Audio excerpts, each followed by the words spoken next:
हमारे साथ भाजपा के कद्दावर नेता श्री ओपी धनखड़ जी मौजूद हैं। नमस्कार सर।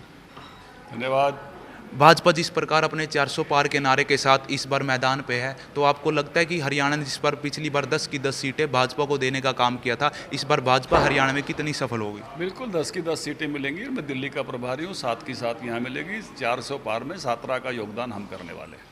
हरियाणा में किसानों का एमएसपी का मुद्दा बहुत मुख्य मुद्दा बन गया। आपकी पार्टी एक समय स्वामीनाथन का वादा करती थी और एमएसपी को गारंटी कानून कब किसानों की उम्मीद है कि एमएसपी पर एक गारंटी कानून बने जिसे एमएसपी को बढ़ाने का काम 50% प्रॉफिट के साथ स्वामीनाथन रिपोर्ट की सिफारिशों के हिसाब से A2+FL देने का काम केवल भारतीय जनता पार्टी ने किया। CACP का कानून 1966 में बन गया था। कांग्रेस ने कभी एमएसपी 1 रुपया बढ़ाया, कभी 2 रुपये बढ़ाए। मेरे झूठे हैं जो इस तरह की बातें करते हैं। फिर स्वामीनाथन कमीशन 2004 में इन्होंने बनाया था। 2006 में स्वामीनाथन साहब ने अपनी रिपोर्ट सौंप दी थी।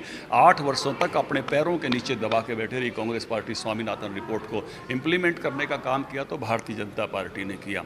और उसके बाद एक कमेटी बनाई जिसमें 4 मुख्यमंत्री रखे गए। भूपेंद्र सिंह हुड्डा उस कमेटी के मुखिया थे और वो रिपोर्ट भी सबमिट कर दी गई। और उसके बावजूद भी मनमोहन सरकार ने उसको इम्प्लीमेंट नहीं किया। हुड्डा अपनी ही रिपोर्ट इम्प्लीमेंट नहीं करा पाए। तो कांग्रेस इसमें केवल झूठ और झूठ बोलने का काम करती है।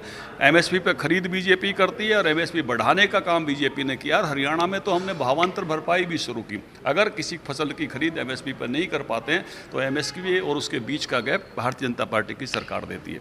सर, हरियाणा में रोजगार भी एक मुख्य मुद्दा है। अग्निवीर जैसी योजना जब से आई है तो हरियाणा में युवाओं में कहीं ना कहीं नाराजगी देखने को मिली है। वो विदेशों का रुख कर रहे हैं। हरियाणा का युवा बहुत खुश है और बिना खर्ची पर्ची के उसको नौकरी मिली है। अग्निवीर योजना के साथ भी बहुत बड़ी संख्या में हरियाणा का युवक गया है।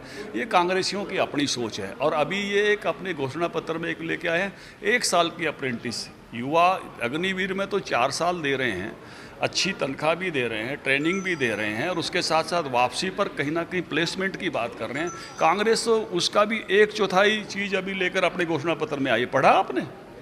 हरियाणा में नवीन जिंदल को भाजपा ने अपना प्रत्याशी बना दिया, तो आपको क्या लगता है कि इस बार नवीन जिंदल वहां से जीत पाएंगे? निश्चित रूप से जीतेंगे। भाजपा के सब 10 के 10 लोग जीतेंगे। धन्यवाद सर, थैंक बहुत बहुत। यू।